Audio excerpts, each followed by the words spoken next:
Hello बच्चों, let's read the question. Question says true and false statement.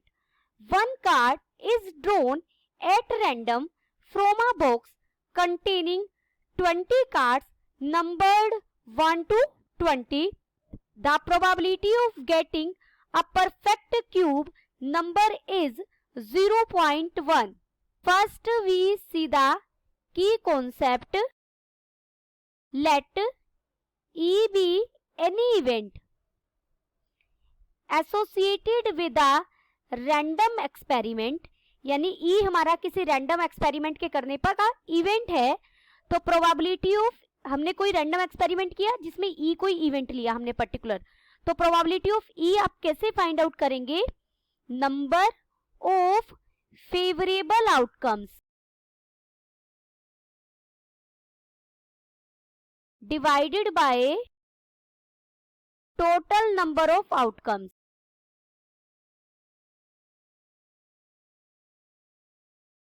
अब हमें statement में क्या दिया गया है? हमारे पास टोटल कितने कार्ड्स हैं? 20, जिन पर नंबरिंग क्या है? 1 से लेकर 20 तक. तो हमारे पास पहले तो सैंपल स्पेस में एलिमेंट कितने हो गए? जितने टोटल पॉसिबल आउटकम्स हैं वो हमारे 20. क्योंकि देखिए किसी भी बॉक्स के अंदर अगर कार्ड है, आप निकालेंगे उनमें से कोई एक कार्ड, तो डेफिनेटली वो 1 से 20 कार्ड में से ही निकलेगा. हमारे पास पॉसिबिलिटी है कि वो कार्ड 1 हो सकता है, नंबर जिस पर 2 है वो हो सकता है, अप टू सोन 20 नंबर तक का कार्ड हो सकता है. तो ये पॉसिबल आउटकम्स है.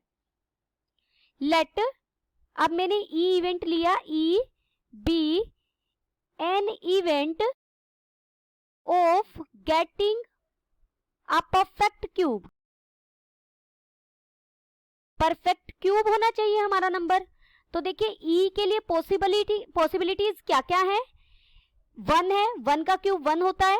1 से 20 के बीच में अगर आप 2 का क्यूब देखें तो 8, जो 1 से 20 के बीच में आता है. अगर आप 3 का क्यूब देखें तो 27 हो गया, जो 20 से बाहर हो गया. तो ई के लिए पॉसिबल आउटकम्स कितने मिले? ई इवेंट के लिए फेवरेबल आउटकम्स कितने मिले? 2. तो एन ऑफ ई यानी नंबर ऑफ एलिमेंट इन ई कितने हो गए? 2. एंड प्रोबेबिलिटी ऑफ ई क्या हो जाएगी?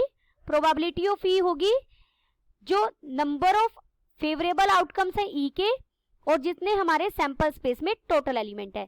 तो इसे मैं लिख सकती हूँ 2/20. इसे आप लिख सकते हैं 1/10 और ये हो गया हमारा 0.1. यही हमें दिया गया है कि क्यू फाइंड आउट करने के लिए जो प्रोबेबिलिटी है वो 0.1 है. This implies given statement is true.